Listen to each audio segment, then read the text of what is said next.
Saudari-saudaraku yang terkasih, berjumpa kembali bersama saya Inspirasiku di Antara. Renungan Harian Senin 25 Mei.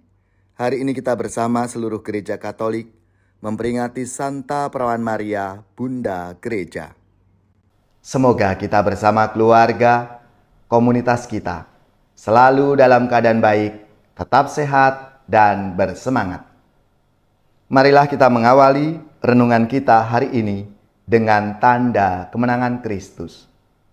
Dalam nama Bapa dan Putra dan Roh Kudus. Amin. Allah Bapa yang Maha Rahim, Putra Tunggal-Mu yang dipaku di kayu salib telah memilih Santa Perawan Maria bundanya untuk menjadi bunda kami juga. Semoga dengan pertolongan kasih-Nya, gereja-Mu semakin berbuah limpah dari hari ke hari dan bersukacita dalam kekudusan anak-anak-Nya, serta mampu merangkul seluruh keluarga umat manusia. Dengan pengantaraan Yesus Kristus Putra-Mu Tuhan kami, yang bersama dengan Dikau dalam persatuan Roh Kudus, hidup dan berkuasa, Allah sepanjang segala masa. Amin. Dalam nama Bapa dan Putra dan Roh Kudus. Amin. Inspirasi kita hari ini dari Injil Suci menurut Yohanes bab 19 ayat 25 sampai 34. Marilah kita baca bersama-sama dan kita renungkan. Pada waktu itu, dekat salib Yesus berdiri ibu Yesus dan saudara ibunya, Maria istri Kleopas dan Maria Magdalena. Ketika Yesus melihat ibunya dan murid yang dikasihinya di sampingnya, berkatalah ia kepada ibunya, "Ibu, inilah anakmu." Kemudian katanya kepada murid itu, "Inilah ibumu." Sejak saat itu murid itu menerima Maria di dalam rumahnya. Sesudah itu, karena Yesus tahu bahwa segala sesuatu telah selesai, berkatalah ia, "Aku haus," supaya digenapi yang ada tertulis dalam kitab suci. Di situ ada suatu bejana penuh anggur asam. Lalu mereka melilitkan bunga karang pada sebatang hisop, mencelupkannya dalam anggur asam itu, lalu mengulurkannya ke mulut Yesus.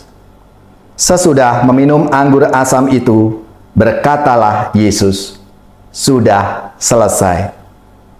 Lalu Yesus menundukkan kepala dan menyerahkan nyawanya.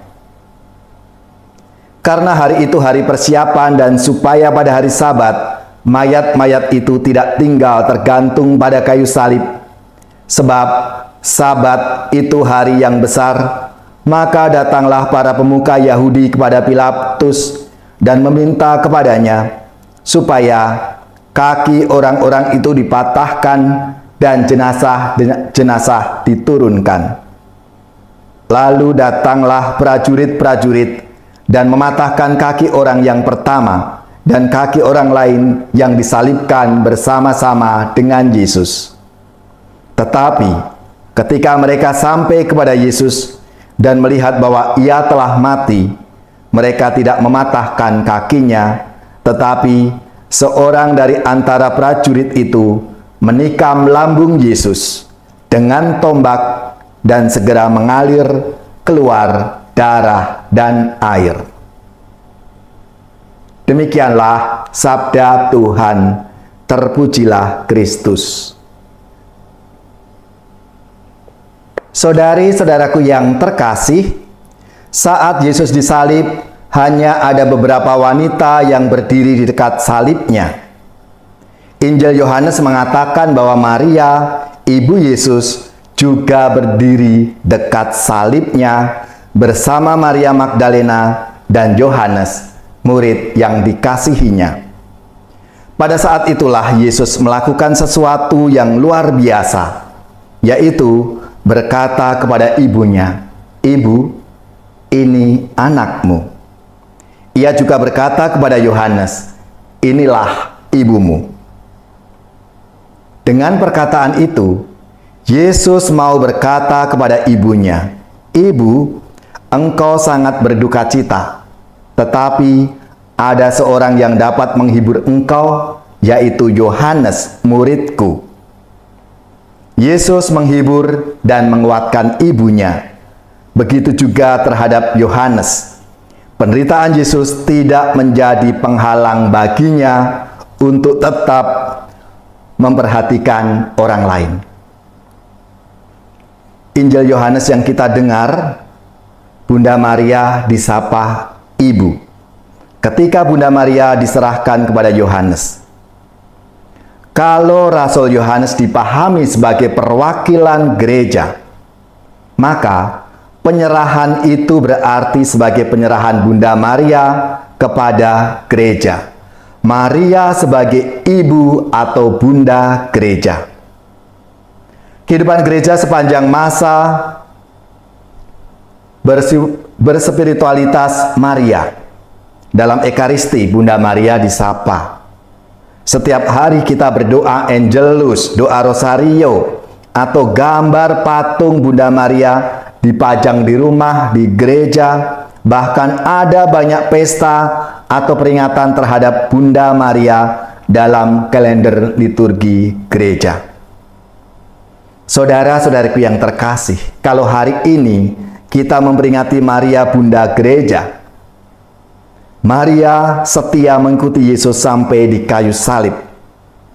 Iman dan kesetiaannya menjadi teladan bagi kita semua dalam mengikuti Yesus. Ia menunjukkan kepada kita rahasia menjadi seorang murid Yesus yang sejati, yaitu setia dan berserah kepada kehendak Allah. Oleh karena itu, mari kita menjadi murid yang setia seperti Bunda Maria. Kita belajar dan berdoa melalui perantaraan Bunda Maria agar kita bertumbuh sebagai murid Kristus dalam pesiarahan kita di dunia ini. Mari, saudari-saudaraku yang terkasih, kita hidupi harapan Bapak Paus kita agar kita menumbuhkan rasa keibuan di dalam gereja dan memberi rasa hormat yang sejati kepada Bunda Maria. Bunda Maria, Bunda Gereja, doakanlah kami.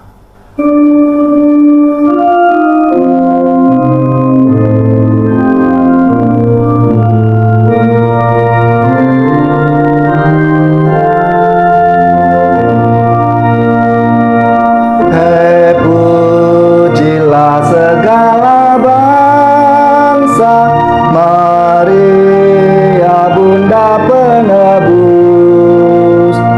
Tak ada makhluk yang mulia sebagai Bunda yang kudus. Oh, ingatlah ya Bundaku, doakan kami anakmu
Saudari-saudaraku yang terkasih, marilah kita siapkan hati kita untuk menerima berkat Tuhan. Semoga saudari-saudara sekalian, keluarga-keluarga dan komunitas kita, orang-orang yang kita doakan, mereka yang sakit, yang menderita, seluruh tugas, belajar, pekerjaan, usaha, serta karya pelayanan kita, dibimbing, dilindungi dan diberkati oleh Allah yang Maha Kuasa, Bapa dan Putra dan Roh Kudus. Amin.